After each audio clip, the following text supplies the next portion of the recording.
All right, g'day everyone. It's the two ordinary cops. We're back, mate. We're back. A very special day today. It's a very special day, mate. ANZAC Day. So we're recording this one, and we're going to release it tomorrow at our usual time.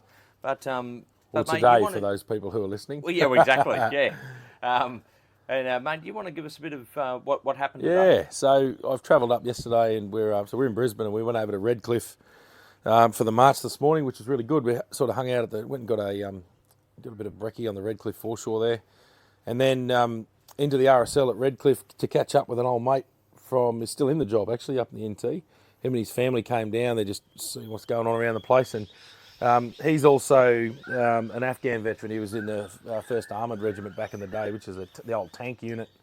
And the way he's explained it to me, him and actually quite a few of them, I knew a couple of blokes who were in the job who were 1st Armoured and 2 Cav because they were based in Darwin. Yep.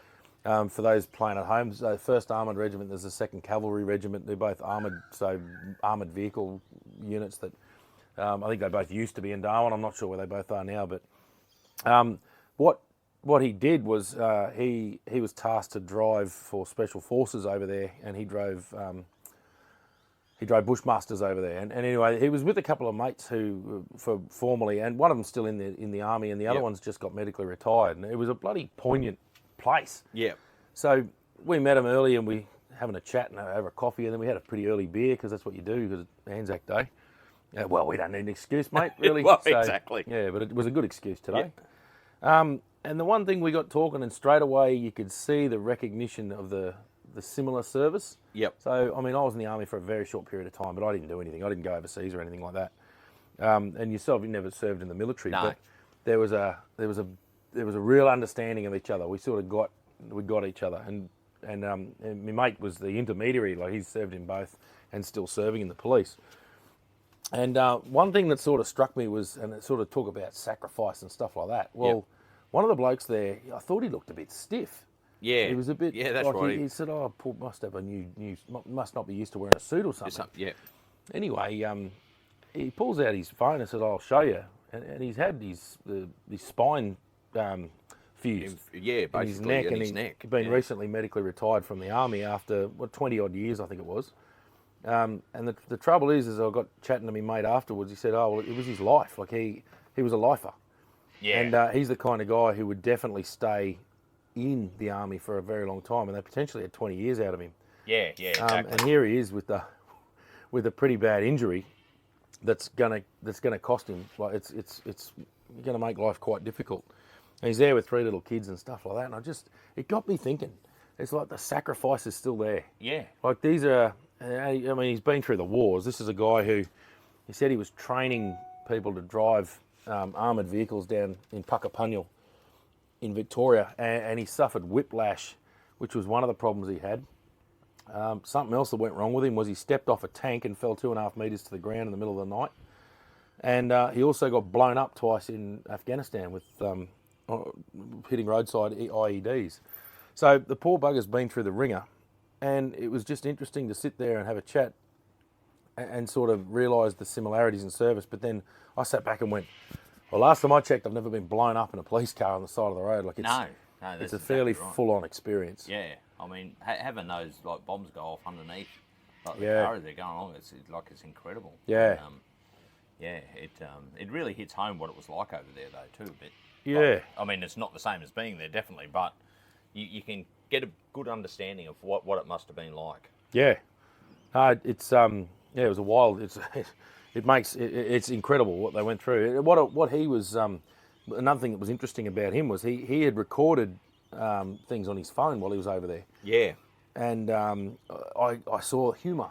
Yeah. Which I relate to immediately. Like humour in adversity. Like he spun his phone around on his face, and you can sort of see the shock in his eyes, and he's covered in dust. And he goes, "I just got effing blown up." Yep. And then you can hear the humour. He's going, "It was the best experience of my life." It's like, my God, man, you're crazy. But you can see he was full of adrenaline, and he's making light of a wild situation. But I just thought, wow, it's unbelievable. And I mean, you talk to them, and we touched on a bit on the PTSD, talking to them and all that sort of thing, because they've got a higher level, of course, because Yeah. they've been through. You could see it. Yeah, you you could see can. the minute we started talking, it was ugh. Yeah, that's right. Yeah, but they were good. Like, you know, they chatted about us and about it and all that sort of thing, and probably, you know, they wouldn't chat it to normal people about it. No. Because you know, you need somebody that understands. Yeah. Yeah, so that was. I mean, it wasn't the whole conversation wasn't more, but there was No. quite a few laughs, and it was Yeah, good that's to right. hang out A with few them. old stories as well. Yeah, that's right. Yeah, we started spinning a few yarns, which we can and will do. Yeah. And they spun a few back too, talking Yeah. about things that happened over in Afghan and things that happened in the unit. Yep. And we talked about a couple of other fellas who we mutually know that sort of served with them and then served in the NT police. Yep. And they've got the sort of similar stories to that. But it's funny, one story, and it was familiar to me, but my mate, who I'd spoken to quite a bit, his mate said, "Oh, he's probably told you about the helicopter. The time the helicopter crashed on him." Yeah. And I'm like, "Oh, what?" And he said, "Yeah, helicopter crashed like right next to his vehicle, and then fell over on its side, and all the rotors got torn off the top of the helicopter, and then it tipped back on its base. Yep. It was basically making the horrible scream that a helicopter makes when it dies." And it had flung its blades everywhere in a million directions. And he said how no one was killed was a miracle. He said it should have hit heaps of people but didn't hit anyone. Yep. But he said the level of force that came out was they had a Bushmaster vehicle at the back, and where the winch goes through at the back had actually cleaved right in, like on a massive amount. It's really heavy steel. I It's mean, massive. those things withstand blast like bomb Oh blast, yeah, so- massively thick steel. Yeah. So the impact was just out of Yeah. control. And yeah, my mate said it would. Oh yeah, well it would turn into a multiplayer game had it hit me. So, that's the that's the little humour that he was on about there. But that's something that I'd never heard a No. lot about before. So No, that's right. It's a pretty full-on story. It's one of those ones where you come close to death, or and some people hits harder than others, where they sit there and go, "Geez, I could have died," or something like that. But some people just move on. It's it's neither here nor there whether it's good or bad, which way you go. But I mean that can affect you later on too. Yeah. And that's something we're trying to get a better understanding of. How things can actually pop up, and you talked about how the ankle can flare and all that sort of thing. Yeah. Certain things will settle off. well, it's funny that it's come back again.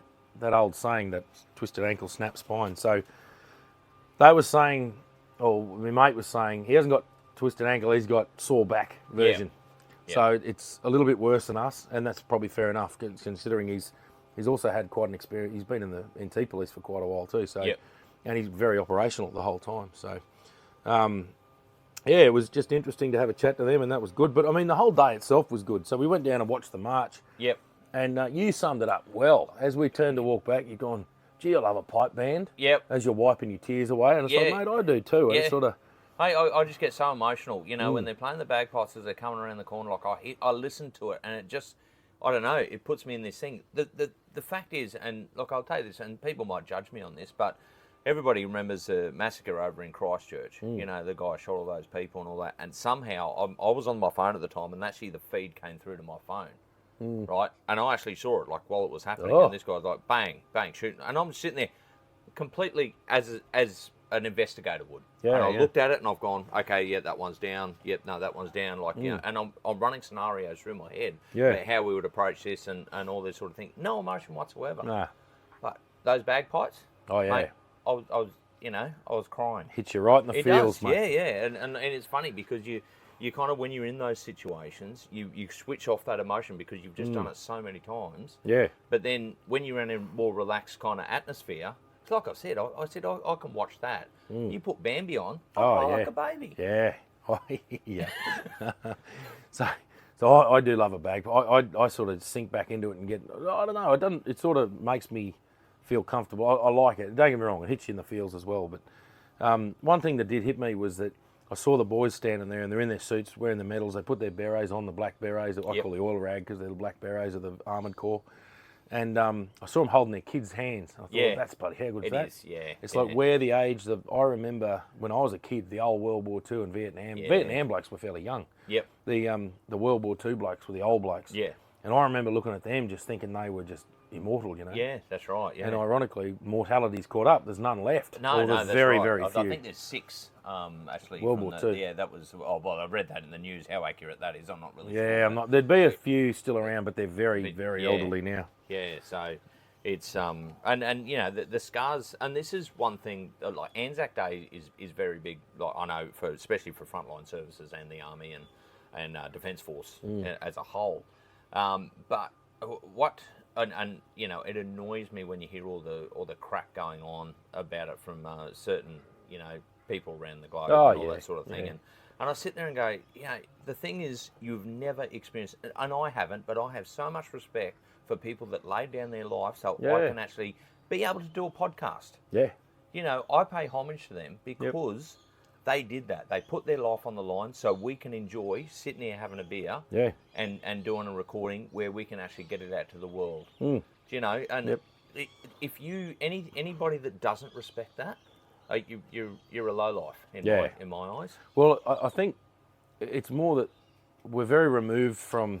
We live a pretty comfy life these days, and I think what happens is there are people who have served and have seen what goes on in the world and have seen the wolf, which is not my term, but it's the old saying that you handle the wolf sort of thing. So I think we're pretty aware of that there is badness in the world, and there are people who stand between the good people and the bad people, and I kind of like that. And I don't know, to be aware of that to me is that I feel strong from that. There was a lot of people walking around who were like, "What are these guys up to? Like, who cares?" There's that little bit of, I don't know, empathy or apathy towards it. Like there's what's going on, but I think it's not too bad. I was pretty happy to see people from all walks of life there today, and everyone was proud. Everyone was clapping. That was good. A lot of kids like this. The kids that there's a lot from schools were in the march. Yeah, all the schools.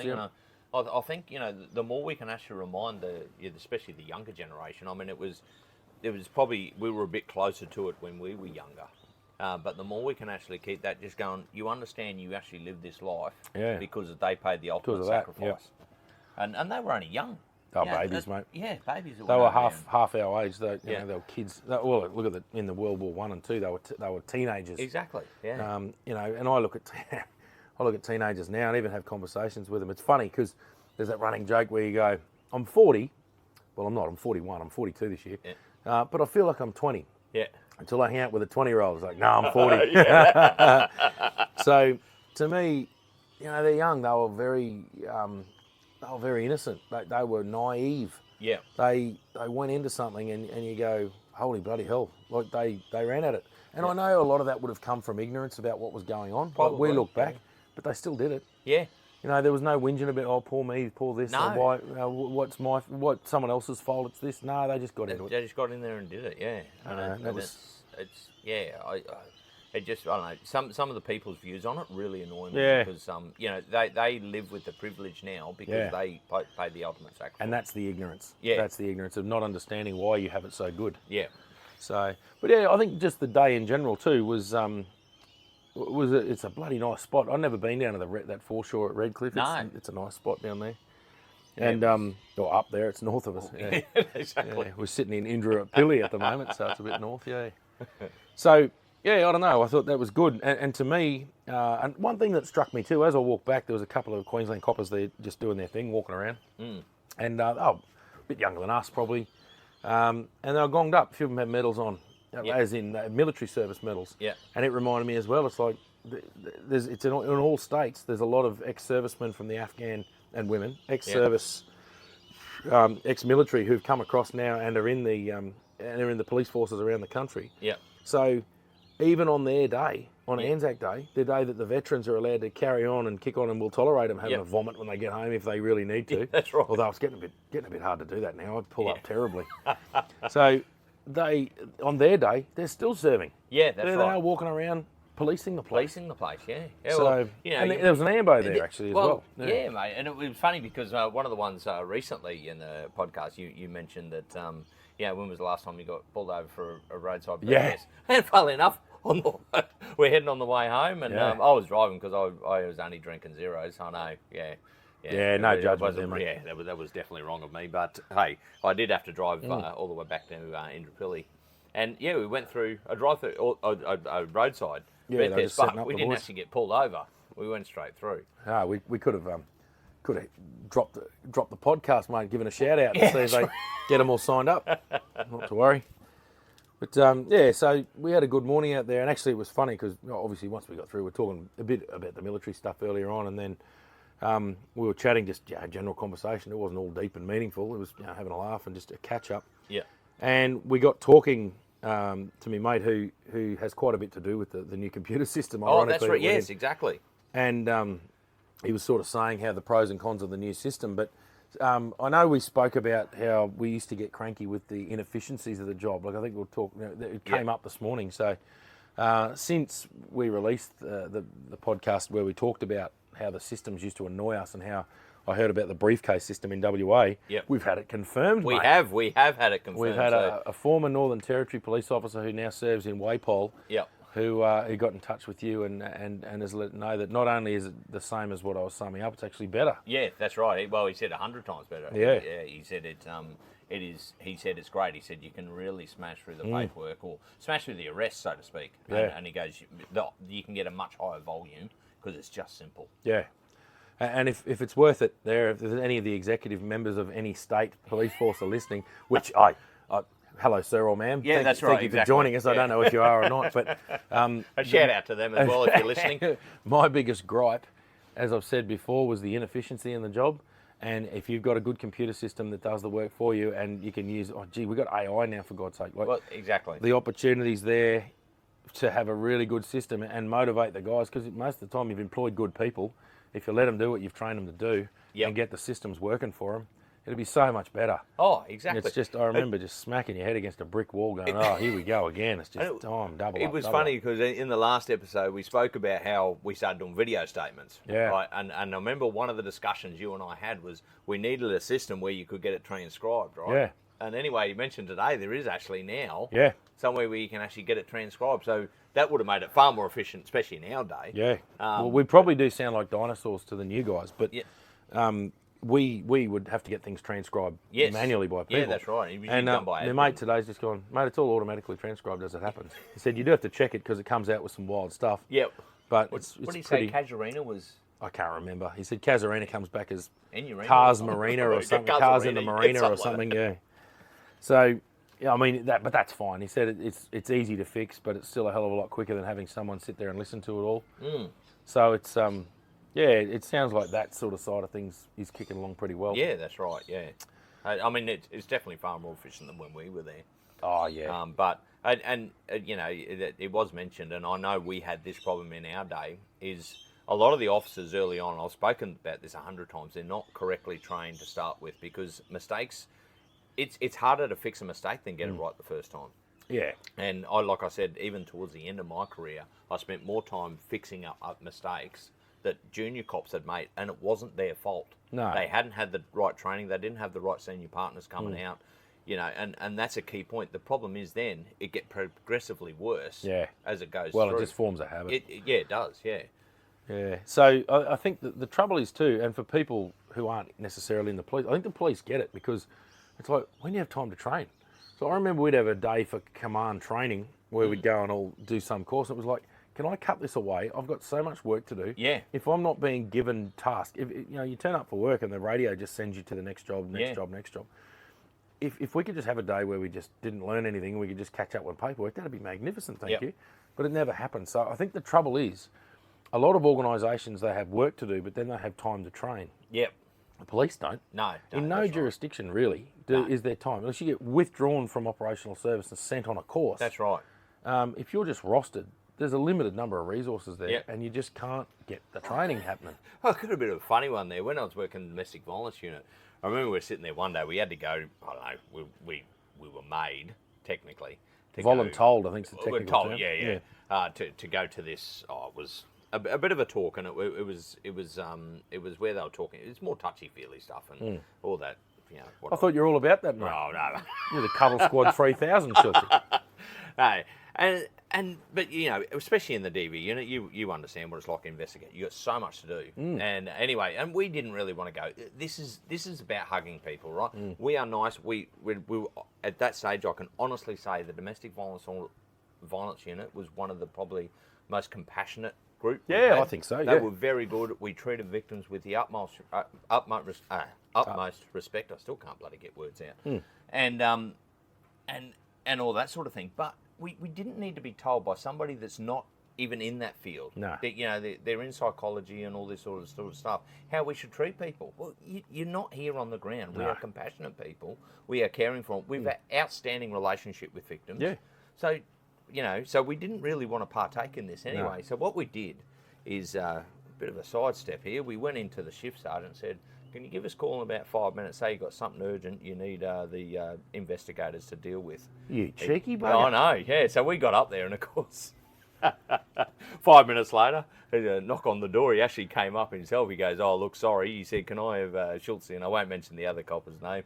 He goes, can I need him to help with this is a pretty serious DV matter. Yeah. And anyway, so, oh, sorry, we've got to go. Look, we'd love to hear and listen to, everything's going on here, but we've got work to do. So Well sorry. done, that man. That's bloody good to hear.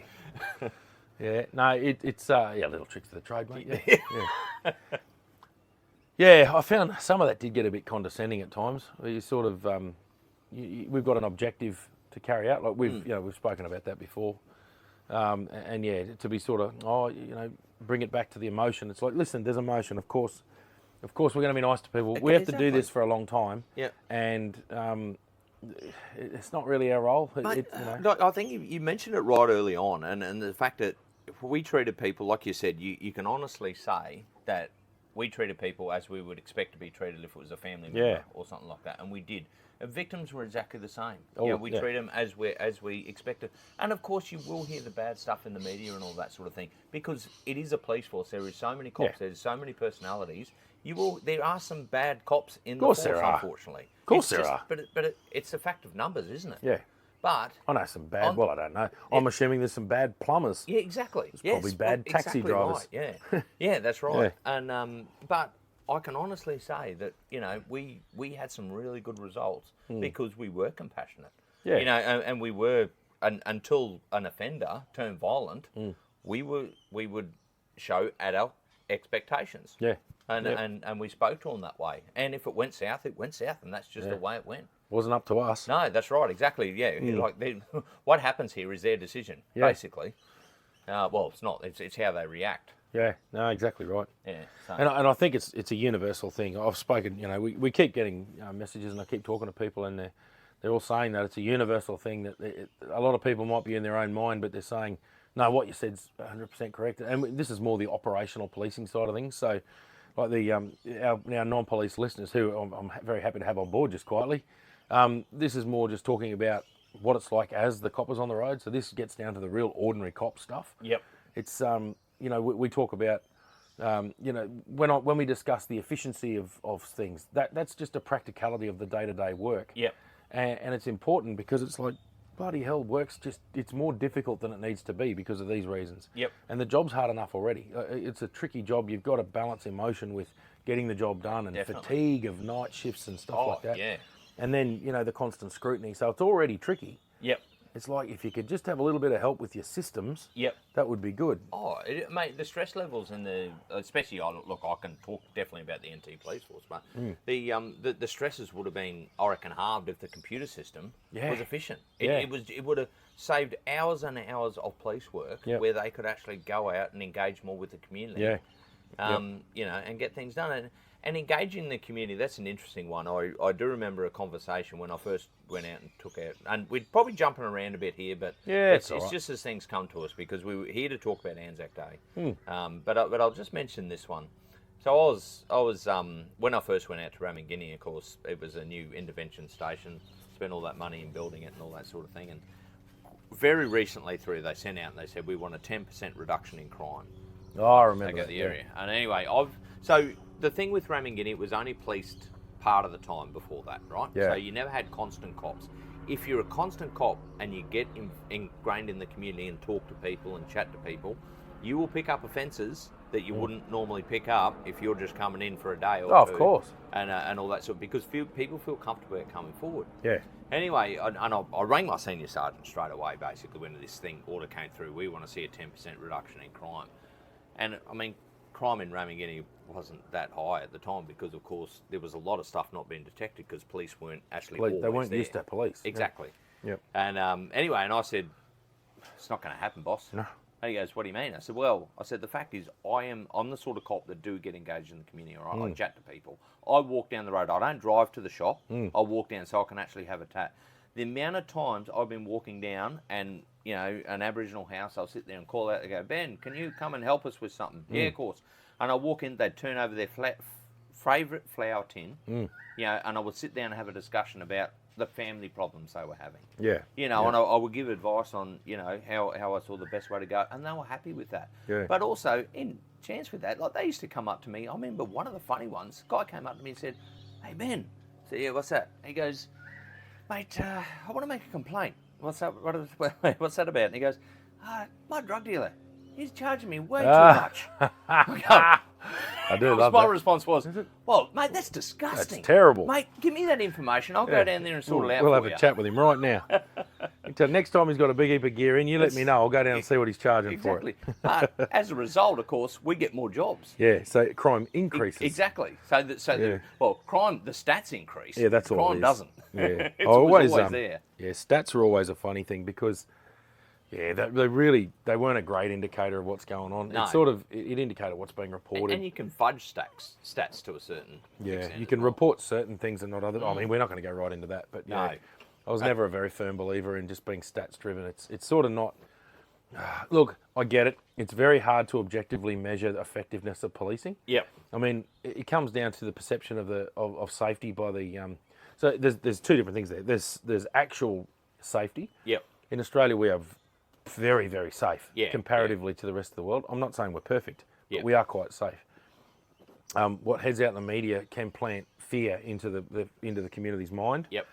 And what may look like, and what is relatively low statistics of offending, Yep. Can be blown up a little bit and can make people feel Yep. angst and fear. Exactly. That's not taking away from legitimate victims by any means, because I've spoken to so many of them, and I've been a victim of property crime myself. So Yep. I get that. But I think the biggest measure is the perception of safety and the perception of police doing their job. So it's that you are seen to be doing your job. Yep. And people go, no, the coppers are there. I haven't heard of any crime, like in my local area. I haven't heard of any break-ins. Yep. Because the other thing is, as we all know, stories can get blown out of proportion. Oh, so it may be that a couple of kids have broken into a house, stolen a car, gone on a joyride, and that's the end of that. Yep. I'm not taking away from that. Yep. They absolutely need to be dealt with. That's completely unacceptable. Yep. But that can get fudged. Like, people will say, oh, it was a big gang, they were big, they were all armed, they were doing this, they beat the people up, they did this, they stole cars, they went on rampages all around town. So quite often what you'll hear on the Chinese whispers mill is not the reality of what's actually occurred. No. But the trouble is, it strikes people in the fear. Yep. And all of a sudden the stories are out there and it becomes quite bad. And I'm not saying bad things don't happen. The trouble is bad things do happen a lot, as we all know.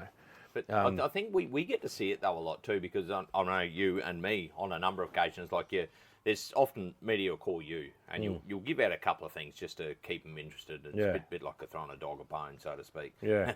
And look, the media people, you're not dogs, but it's just an analogy, all right? And we had a good relationship with them. Yeah, we did, yeah. But sometimes, depending on who the reporter was, too, it will come back and you go, that's completely different from what we actually said. Like, it's not even really related to it. Mate, I was in the Tennant Creek Memorial Club, the memo, Tennant Creek memo, and there'd been, I think it was an arson where a house had burnt, and anyway, it was pretty wild show in Tennant Creek. So anyway, I'm in the pub on a Friday afternoon. I think we were all there, a couple of us there, and the locals who were good, they were our mates. They were in there having a beer after work, and anyway, I had a chat to one. He said, "Oh, so anyway, I hear that such and such has burnt that house down." I said, "No, that's not what happened." He said, "Mate, it was in the bloody news. That's what happened." I said, "Mate, I wrote the media release." I'm telling you, that's not what happened. So I've just finished that job yesterday, and I wrote the media release. That media release has been whatever gilding has occurred to the lilies involved in that one. That's right. And it is what it is, mate. But I'm telling you, that's not what happened. Oh no, that's what. Mate, I'm telling horse here. Yeah, that's right. This is my mouth. And Like, I really think that the media needs more of a duty of care to the population to make sure they are more accurate. And look, I know they do it to sensationalise, but you've got to be careful about how you do that. I definitely think, of course, there is some level of sensationalism, and yes, of course, I'm not going to get into that argument. Of course there is. However, it's a vacuum that must be filled. Yeah. So they must produce news. Yeah. If there is a news story and they need information. Yeah, they're under the pump as well. Yeah. If the police aren't providing the information, they will find someone who will provide the information. And we have no control over that source. Yeah. That source could be someone who's just had a great afternoon on the old glass barbecue, which for those who aren't quite sure, that means might have been having a few puffs of methamphetamine beforehand. Yep. And see a camera and are happy to tell them anything they're willing to hear and make their story legitimate. And I've seen that happen. Well, yeah, that's true. And I know a number of media actually got reports sometimes that were completely inaccurate, but and they've spent sometimes tens of thousands to go and actually investigate this and found out it was all bullshit. Yeah, so, that's right. And look, in the media's defence as well, I can honestly say since I've become, they call me an influencer. I don't know about how much influence we actually give. Influence you to press the stop button. Pretty much, yeah. But I like seeing the numbers go up for the listeners, people listening to this. The media's not different. It's exactly the same. You know, they want numbers, they want readers and all that. It's a business. That's what they do. Yep. You know, ours is not a business at this stage, but we're just trying to get some realities out from behind the scenes. Yep.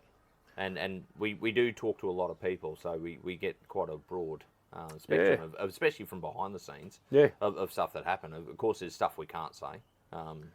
There's things that just aren't. It's not appropriate for us to share. It's just not. It's not that it's a secret. It is a secret. It's not.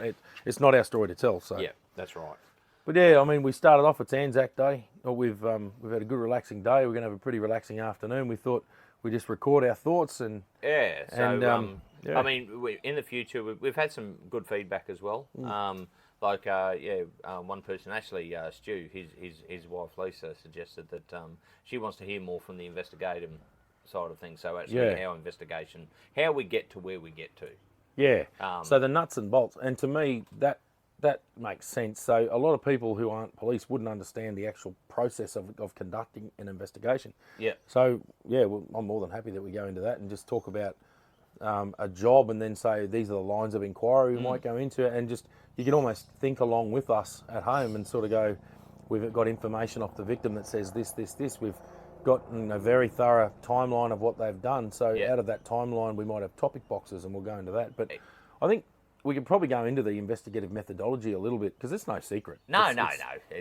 It's quite logical. There's some things we probably won't really pass on. No, there's little tricks of the trade and all that sort of thing. Yeah, so there are things that are trade secrets. Yes. Like there are methodologies that police have that aren't public knowledge. Yep. And there's a reason for that. It's because that we need to covertly investigate certain matters.